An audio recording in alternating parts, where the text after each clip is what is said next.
Good morning mga kalabsters! So another day, another blessing.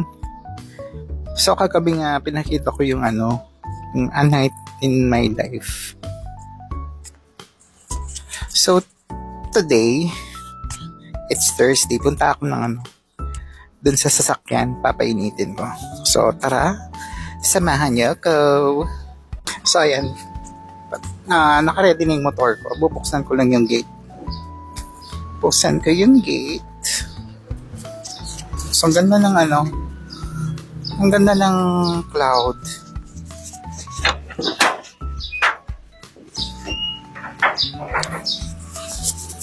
So, ito na si Pinky. Gising na si Pinky. Pinky Amadora. So, let's go. See you there. So, we're here. Nandito ako sa parking. So, ay yung parking luwang-luwang. So, every month, nagbabayad ako ng parking fee. Dito sa, Yes. Kasi bawal dun sa, wala akong parking sa bahay. Kasi nga, ginawa natin siyang shop.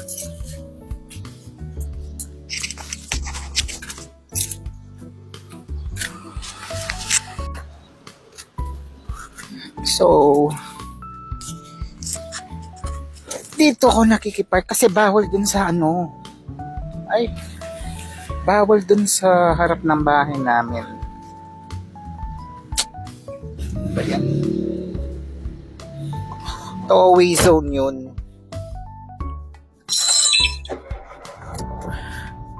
Tollway zone siya. So,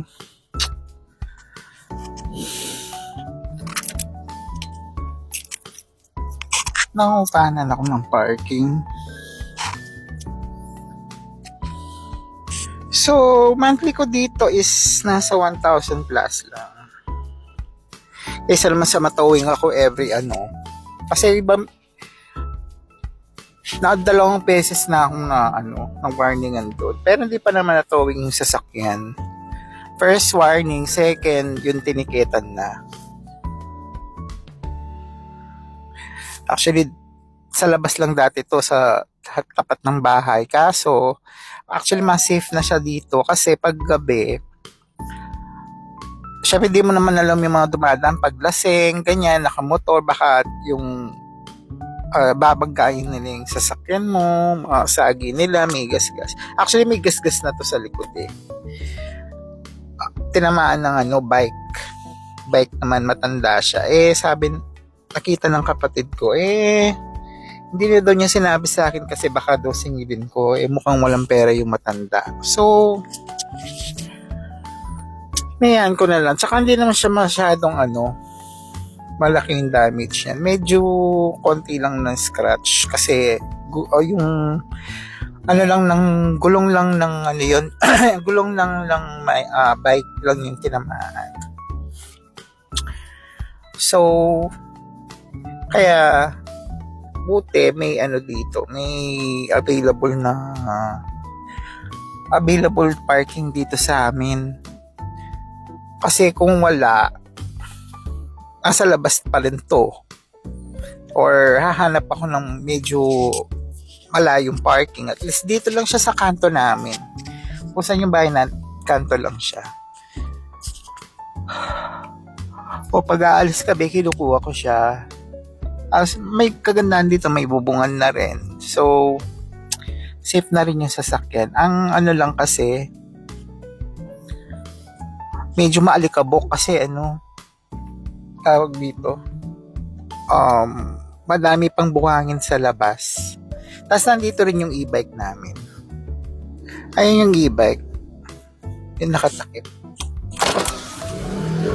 Ayan, kita pa. Ayan. Yung nakatakip na yan nasa labas. Nasira na nga yung takip niya. Ayun yung tapolodo niya. Tapolodo ba yan? Or Tsaka may dito dati, may harang din yan dito. Nasira sa hangin. So soon, malapit ko nang gawin yung shop kasi na dumating na yung ibang gamit. So, bibilin ko na lang yan is yung mga ibang gamit pa na gagamitin. Then, ano ba yan? Kokontakin ko yung electrician na gumawa dun sa ano ko. Gusto ko kasi yung ceiling is malinis talaga yon. Walang na mga wire. So yun yung mga naano kong plano. Kasi two option yan. Yung first option ko is yun nga, medyo mabigat siya sa bulsa. Tapos yung pangalawa is okay yung budget. Kasi next month it's my birthday. So di ko alam kung what's gonna go. Char. Di ko alam kung magse-celebrate ako or what. Pero bahala na. Kasi parang gift to myself din naman yung gagawin ko. Yung pag-renovate ko sa shop. Renovate ba yung tawag doon? Or i-redesign? Siguro i-redesign na lang. Kasi renovation parang gigiba yung lahat no? So, yun. Next month. So, di ko pa alam kung magsa-celebrate kami or what. Basta kung may budget, why not? Kasi plano ko naman is magsa-celebrate kami pero hindi yung totally bongga. Kumbaga family bonding lang para magkasama-sama ulit. Then, halos family lang actually. Tapos yung mga kakainin namin is yung parang natural lang na pang swimming. Tapos isang spaghetti lang siguro. Ganyan. Tapos usually na kinakain na pang mag-swimming. Ganun lang yung ganun lang yung siguro. Ganun lang yung plano ko. Then actually Sunday. Monday yung birthday ko pero Sunday kami mag-aalis ng family. So sa lubong lang. Then sa Monday, sa mismong birthday ko is sa bahay, syempre pag uwi, siguro order na lang ako ng sa Sushi's.